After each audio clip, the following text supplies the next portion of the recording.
Welcome back dito sa channel natin. Andito tayo ngayon sa may Capitol Commons sa Pasig City.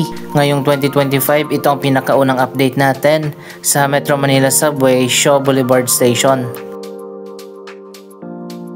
Andito tayo ngayon sa Meralco Avenue. Nasa kabilang dulo nito, kasalukuyan ng tinatayo ang bagong subway station.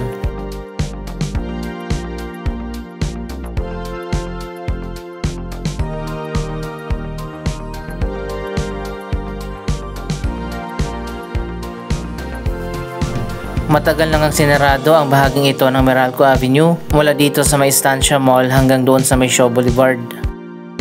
Dito kasi mismo sa ilalim ng Meralco Avenue dadaan ang underground tunnel ng Metro Manila Subway mula sa Ortigas Avenue, pero yung station doon na hindi pa ginagawa.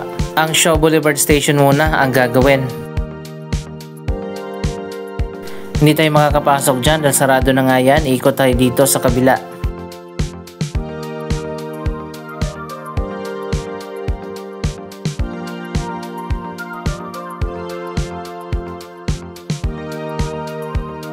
I-update din natin ang iba pa mga developments dito sa Capitol Commons.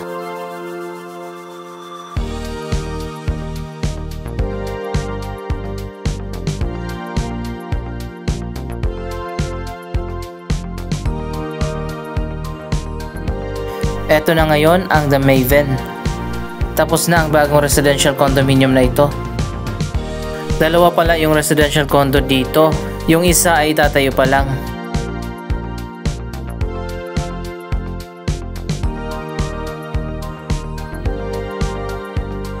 Napakaganda na rin dito sa Capitol Commons. Isa sa mga itinayo dito ang Estancia Mall. Kung hindi pa kayo nakapunta dito sa may Estancia, ito ay isang upscale mall.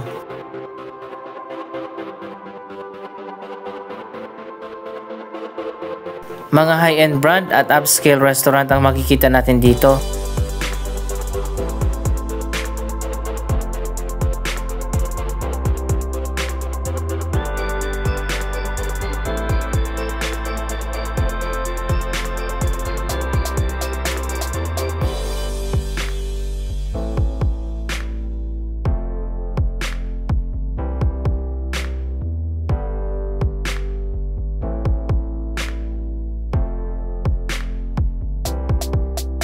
Nasa 3 to 4 buildings yata ang Estancia Mall.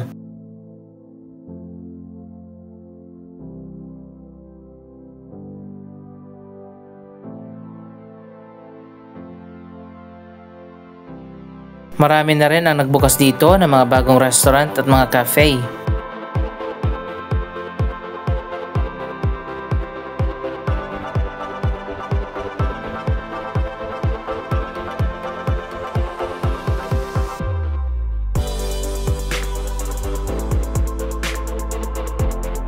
May mini park dito sa gitna ng Capitol Commons.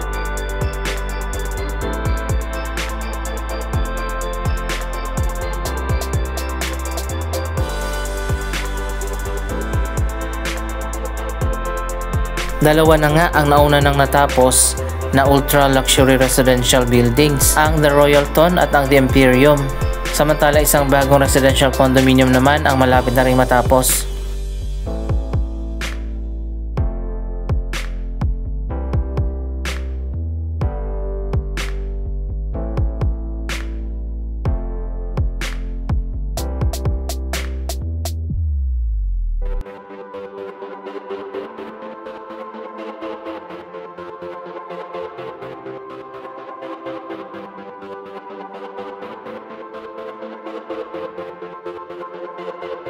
Ito na ang The Empress, malapit na matapos ito.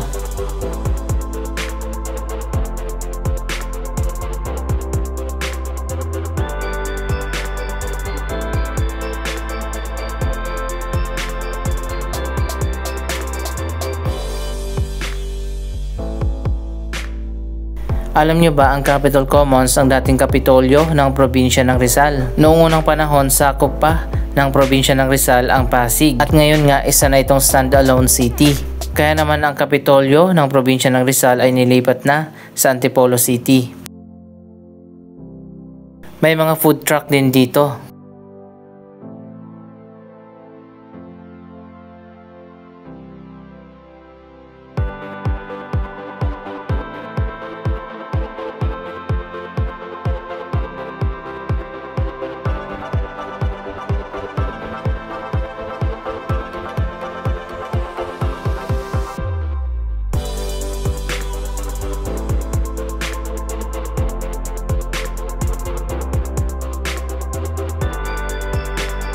ang Ortigas & Company Limited Partnership ang kasalukuyang nagde-develop sa mga property ng Ortigas Land, pati na sa Ortigas East at sa Green Hills. Ang dalawang pinakamalaking developer dito sa ating bansa ang bumubuo ng Ortigas & Company Limited, ang SM at ang Ayala. Kaya naman napakaganda at world class ang mga development dito.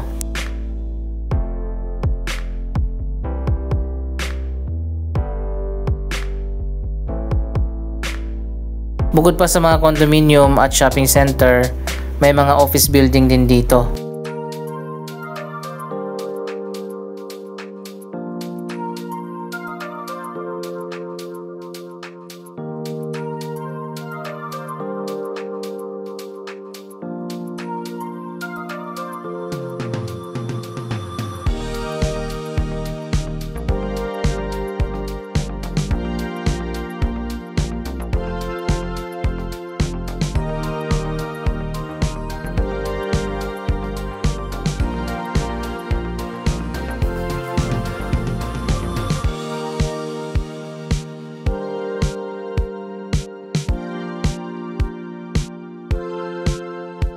Andito naman sa dulo ang Unimart. Nasa likod niyan itinayo ang Metro Manila Subway Shaw Boulevard Station.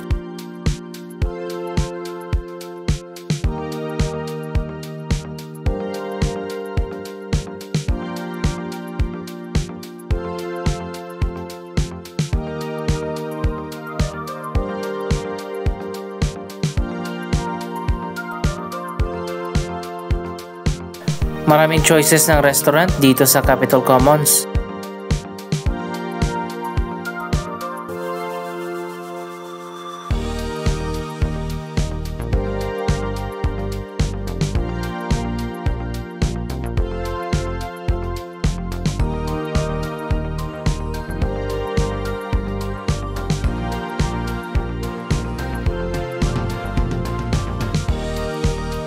Malapit lang din dito sa Capitol Commons ang Inares Sports Arena.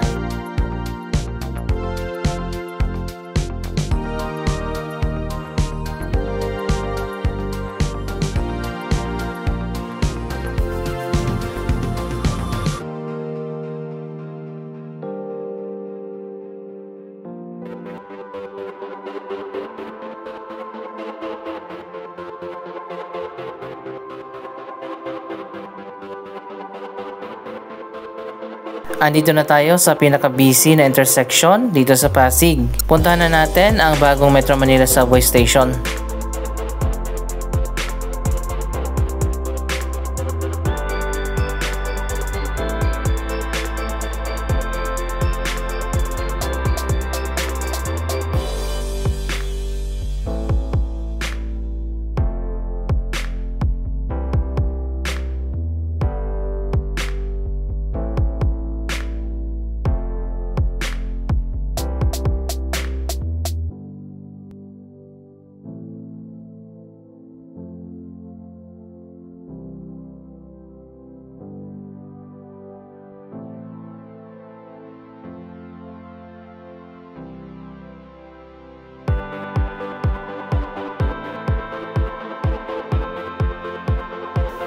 Mabuti na lang at hindi sinara ang footbridge na ito at makikita natin ang progress ng bagong subway station.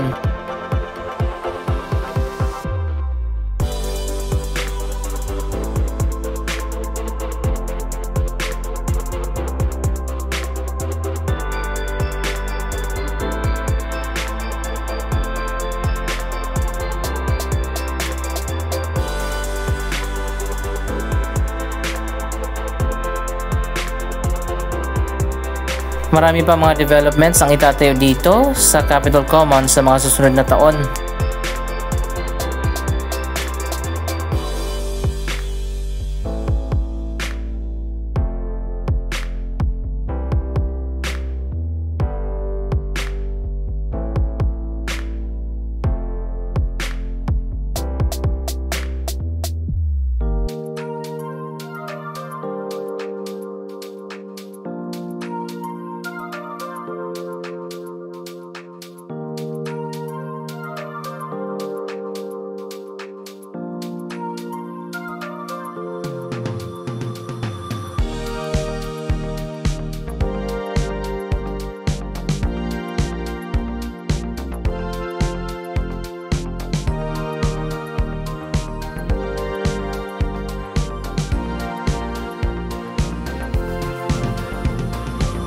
So ayun guys, nandito na nga tayo sa dulo ng Meralco Avenue at kanto naman ng Shaw Boulevard. Dito nga itinayo ang station.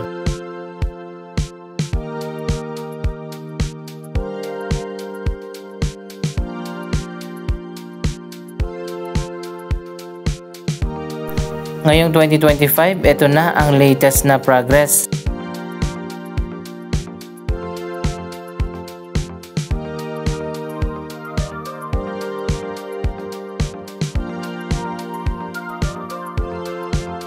Kasalukuyan na ngayon na naghuhukay na para sa itatayo na underground station.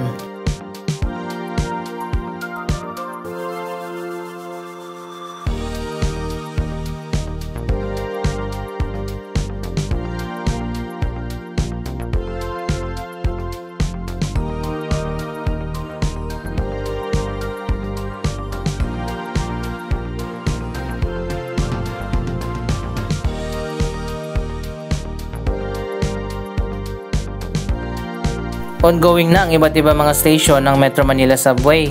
Pero dito sa Ortigas, ito ang unang sinimulan, ang Shaw Boulevard Station. Kapag nagsimula na ang paggawa ng tunnel mula dito sa Shaw Boulevard papunta doon sa may Ortigas Avenue.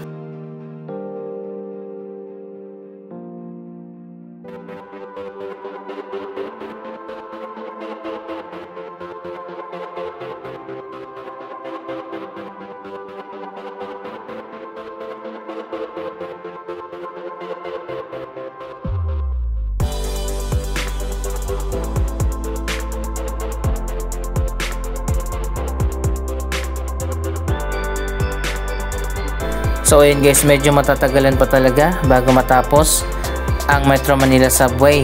Yung ibang mga station pa nga ay hindi pa nasisimulan hanggang sa ngayon. Katulad ng mga station mula sa Kalayaan hanggang sa Bikutan sa Taguig at Naiya Terminal 3. Ang ginagawa pa lang sa ngayon mula Valenzuela hanggang North Avenue. Ginagawa na rin ang Quezon Avenue Station at Camp Aguinaldo Station.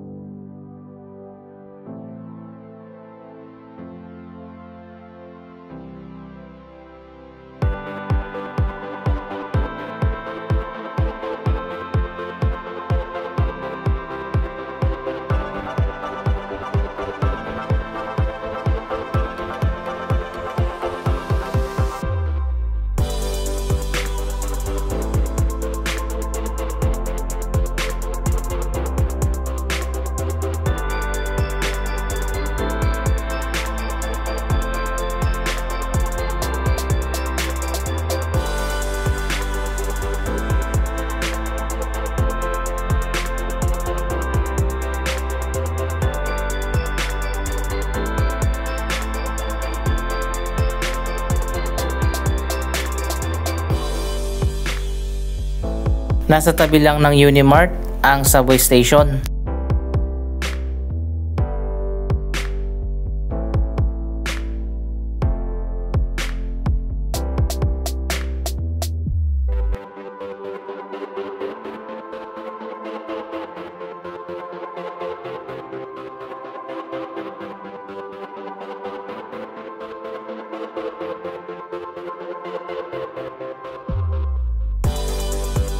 Napakalawak din pala ng Unimart Supermarket.